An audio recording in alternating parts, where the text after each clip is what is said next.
सुंदरपुर गांव में रामदीन नामक एक किसान रहता था। उसके 4 बेटे थे। रामदीन स्वयं तो बहुत परिश्रमी था, पर उसके चारों बेटे बड़े आलसी थे। हर समय इधर उधर बैठकर गप्पे मारा करते थे। रामदीन उनके इस अल्लड़पन से परेशान था।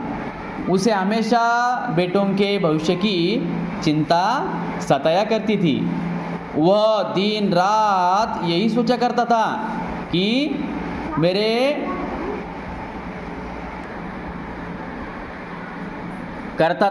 बेटे अपना पेट कैसे पालेंगे। एक रात वह इन्हीं विचारों में खोया था। तभी उसकी पत्नी ने झिझकते हुए उसे एक उपाय सुझाया। उपाय सुनकर वह कुछ देर सोचता रहा, फिर एकाएक खुशी से उछल पड़ा। अगली सुबह रामदीन ने अपने चारों बेटों को बुलाकर कहा, मैं और तुम्हारी माँ अब बूढ़े हो गए हैं। हम दूर तीर्थ यात्रा पर जा रहे हैं। मैंने खेत में धन गाड़कर छिपा रखा है। यदि कोई ज़रूरत पड़े तो उसे निकाल कर उपयोग कर लेना। ऐसा उन्होंने कहा। गड़े हुए धन की बात सुनकर बेटे खुश हो गए और उन्होंने अपने पिताजी को खुशी खुशी तीर्थ यात्रा पर जाने के लिए कह दिया। वे मन ही मन में खुश हो गए कि अब कुछ दिनों तक पिताजी का बंधन भी उन पर नहीं होगा। रामदीन ने जाने के बाद कुछ दिनों तक तो सब कुछ सामान्य चलता रहा, पर उसके बाद पास का धन और घर का धान्य समाप्त होने लगा। अब चारों भाइयों को चिंता हुई। उन्हें अपने पिताजी की कही बात याद आ गई कि ज़रूरत पड़ने पर खेत में गड़ा धन निकाल लेना। उन्होंने रात के समय खेत की खुदाई का काम आरंभ किया। वे 2-3 रातें खेत को खोदते रहे, पर कहीं भी उन्हें गड़ा हुआ धन नहीं मिला। रात भर के परिश्रम से वे बहुत थक गए थे।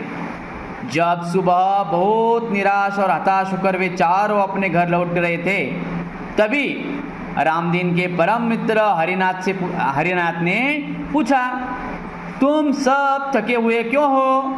कारण जानने के बाद हरिनाथ ने उन चारों को सलाह देने हुए कहा, तुम लोगों ने खेत तो खोद ही लिया है, अब उसमें बीज बो दो। बरोबर? त्याच्यामध्ये काय करा, तुम्ही बिया हे करून द्या। चार भाइयों के उदास चेहरों पर खुशी की लहर दौड़ गई। उन्होंने हरिनाथ के कहे अनुसार ही किया। खेत में नन्हे नन्हे अंकुर निकल आए। उन चारों के मन में उत्साह जाग गया। वे निराई गुड़ाई करने लगे। फसल बहुत अच्छी हुई। हरिनाथ काका को धन्यवाद देकर वे फसल को बाजार में बेचने के लिए ले जाने की तैयारी में जुट गए। उसी समय तीर्थ यात्रा से रामदीन और उसकी पत्नी लौट आए। माता पिता के आते ही बेटों ने उनके चरण स्पर्श किए।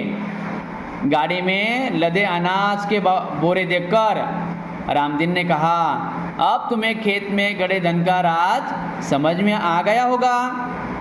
चारों ने सिर हिलाकर स्वीकार किया और कहा, हाँ पिताजी, अब हम यह भी समझ गए हैं कि जीवन में परिश्रम के बिना कुछ भी संभव नहीं है। परिश्रम से ही धन कमाया जा सकता है। बराबर? समझ में आया?